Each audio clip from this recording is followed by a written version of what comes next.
Assalamu alaikum. Wa alaikum salam wa rahmatullahi wa barakatuh. So we have the honor to be with you today, Suleiman Martinez. Thank you for your time. Thank you for your time. I'd like to get into what your project's about. If you can tell us about, how it began and what it's about. Okay. I'm curious. Sure, thank you. So what it's about giving our children, our young children, and therefore our adolescents, an opportunity to receive an education more aligned with the Muslim values than what's possible right now in Spain. And I say that the small ones and the adolescents because we see that when kids are like 6, we have here like a community you've seen with many young children, but as soon as they start going to public school, then all the other influences and interactions and they start to interpret things in a different way, and finally they get much more attached to the, let's say, the regular modern way of looking at life than following a more traditional approach to life. And what happens that we see is that when these kids become turn 12, 11, 12, 13, they start not coming to the meetings, to the derga, they don't come to Jummah, they don't hang out with other Muslim children, etc., because they never had this sense of growing up together as a community. It's more like a thing of, these are my parents. It's normal when adolescents they become a little bit rebellious about, but what we're looking for is to have them have in a way their own community of Muslim kids. Adolescents, they play sports, they do activities, but that they grow up together, having learned Muslim values in a traditional way of teaching, etc. So this is the goal. How it all started. Now about a year and a half ago, 2 years almost, two sisters, Sister Nadia and Sister Bahia, came to me saying that they had, about a month previously, they had come up with the idea of having a school for children. Now, there's been maybe 1,000 times people have this idea of having a school for children, and the whole thing collapses halfway through. So they said, because I work also as a coach, can you help us? We come once a week or a couple of times a week, and you can maybe help us with this, with coaching. And we came to an arrangement. I did that with them for a few months, and then it turned out that it seemed to be growing. And eventually we came to speak to the person who's in charge of our community, the Muqaddam, Sheikh Omar Margarit. And they wanted like a more structured approach, and I was designated as the manager of the project. Anyways, it was an interesting situation.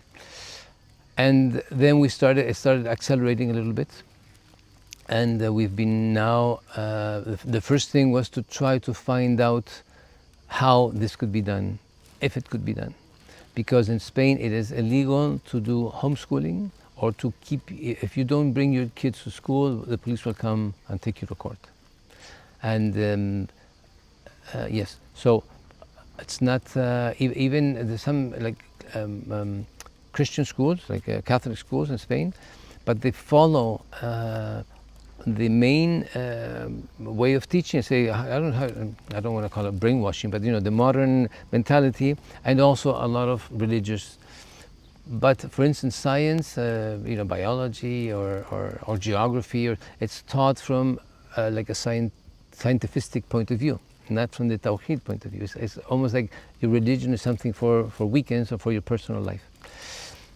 So anyways, after a lot of, Sister Bahia and Sister Nadia were looking around a lot, and they found that the only way that we can have our own curriculum was to be an accredited private foreign school in Spain. Accredited private foreign school. So we started looking for schools that we could do this with, or how can we get accredited?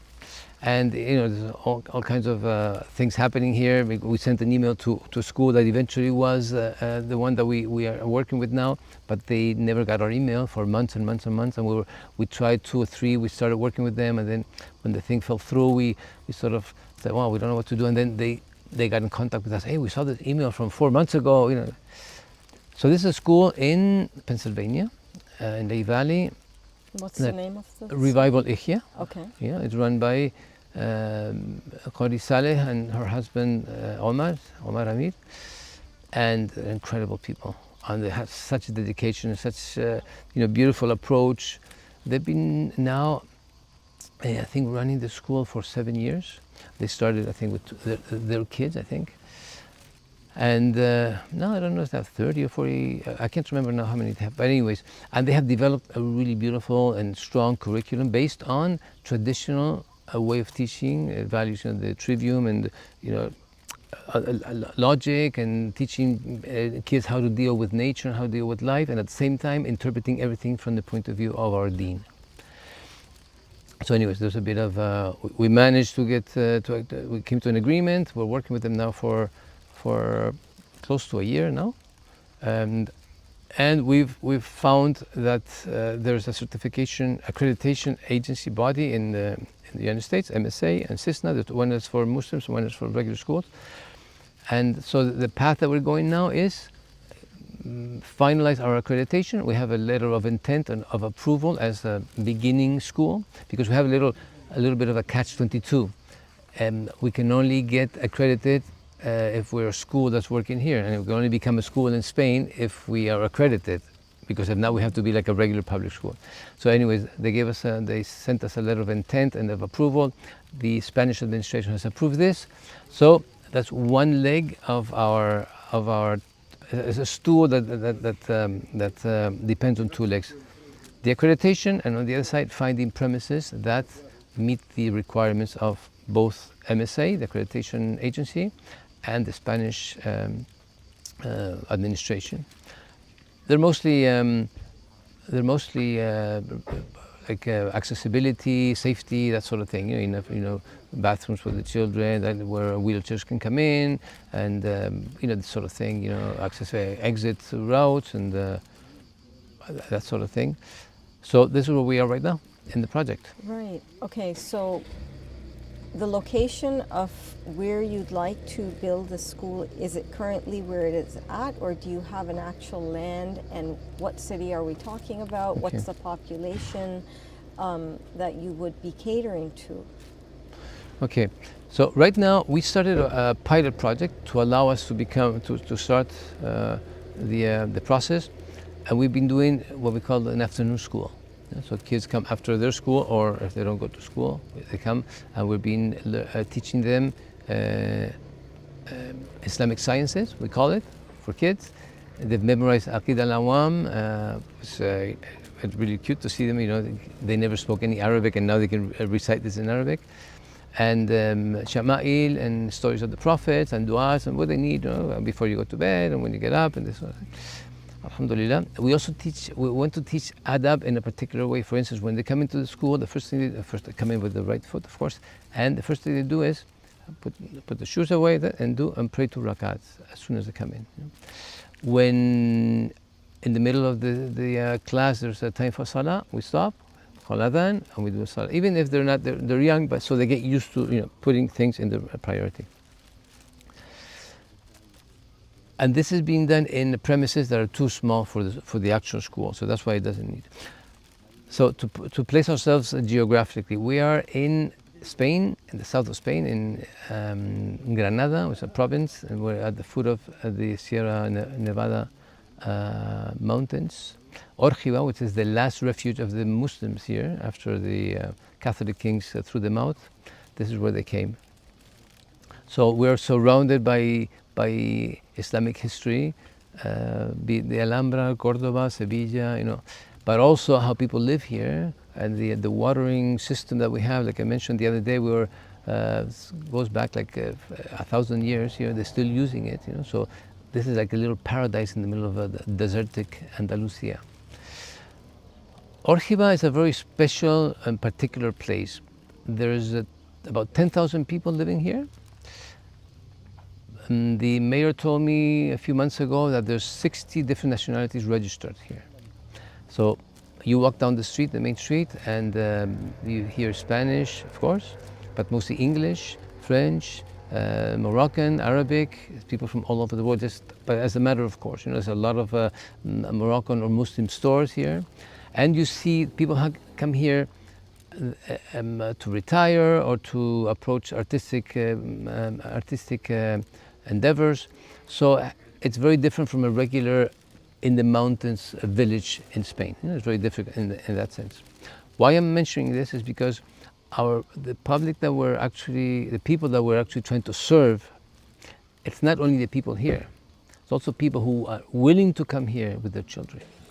People who you know, I just was speaking with two sisters and that live in France, and they want to move from France because you can't really walk with a hijab in France without being pointed out, or even, you know, you're not allowed to go to school with that, you know.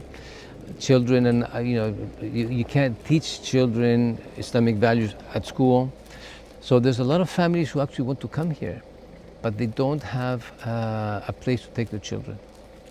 So we're looking not only to serve a community here, but also to serve the larger Muslim community in Europe, who is looking for a place where they can transmit their values, not only in the family, but also in the school.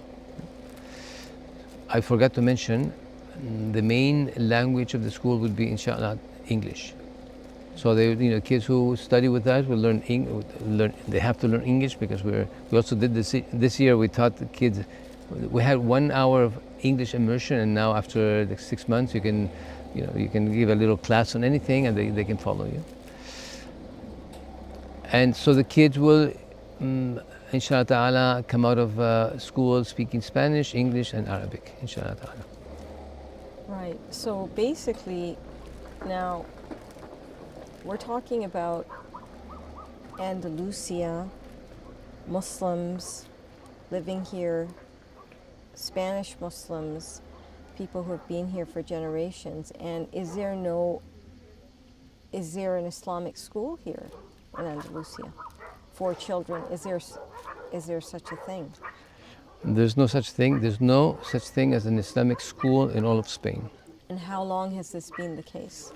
Forever, I guess, since the Muslims left, 1,500 years ago. 1,500 years. There's no school. So this would technically be the first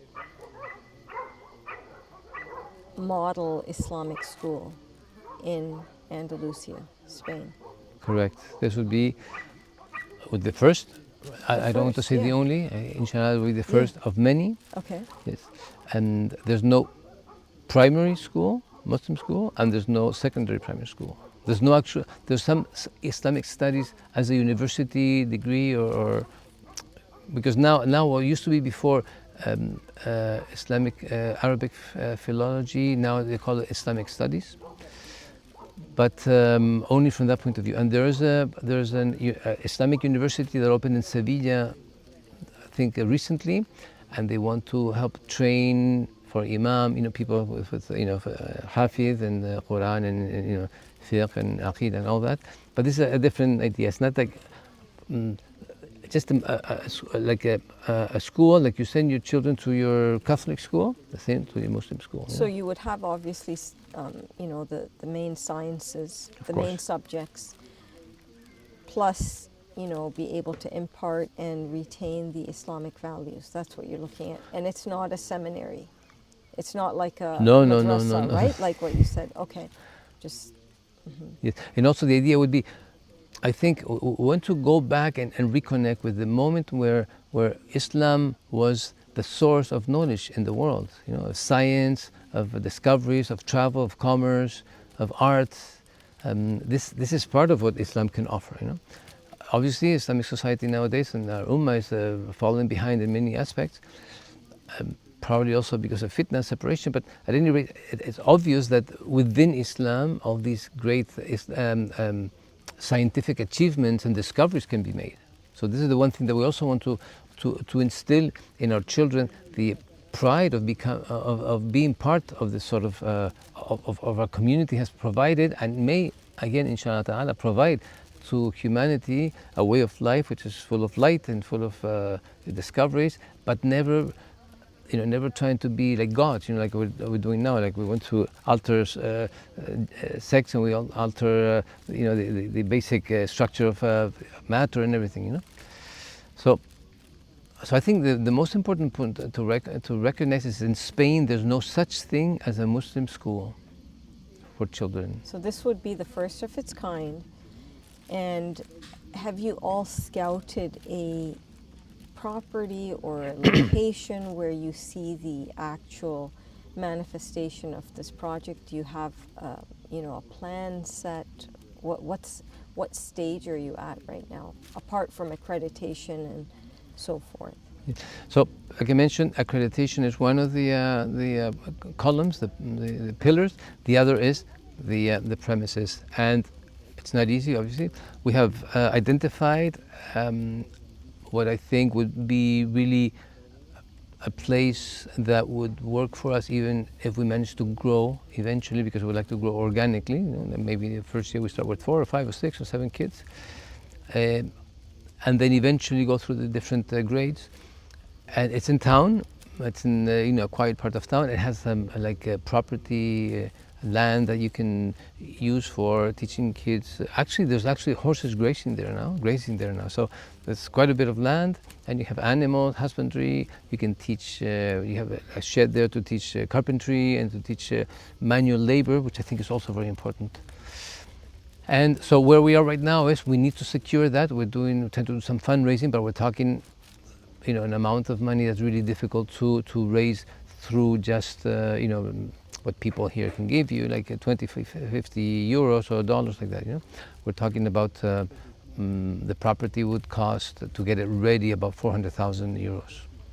So there's the purchasing of it, about 200 something with taxes, 250, and then we have 2 projects, 2 architect projects to make sure that we're aligned. That talking about 200,000, 250,000 almost to get it all fixed. So to get the certification as a private school, we don't need to have the works finished. We just need to have the premises, have secured them, and to have like an architect's plan of how this is going to be done, that it meets and certified by the town hall architect, that it meets all the safety regulations, etc. So right now the important drive right now is to manage to get the funds necessary to acquire these premises. The moment we have this, basically we are just 2-3 more months away from getting the accreditation as a private school. And staff, how's that? Well, right now we're working a lot with voluntary work, people who give their time and energy. We have, we're trying to secure people for specific things. We're helping people to do with, I have someone who's helping us with the administration, just writing down the accounting, and people who's helping us with the posting on Instagram to keep people connected, and there's one of the sisters who's working a lot with the administration. So we need to really structure this in a more professional way, because now there's like 4 or 5 people involved. We do what we can. We dedicate hours every day, but part of the problem is we don't have enough funding to be able to pay them properly. And to have someone working like full time or part time doing all this work. Right.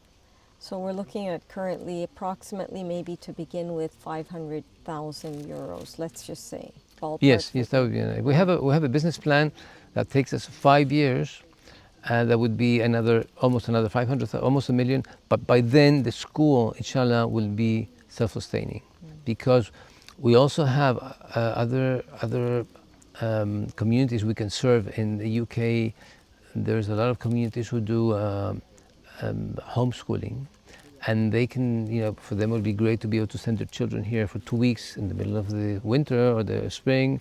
Also, we can do summer camps here. We can do some of the projects we mentioned about during the summer with kids. We can take them to the mountains. We can see the Islamic monuments and work maybe in, Al-Asma al-Husna, or working on different, learning different manual activities, and spending time with other children, learning lives of the prophets, etc., etc. So having monographic courses here. We have a brother who's done this for other places here.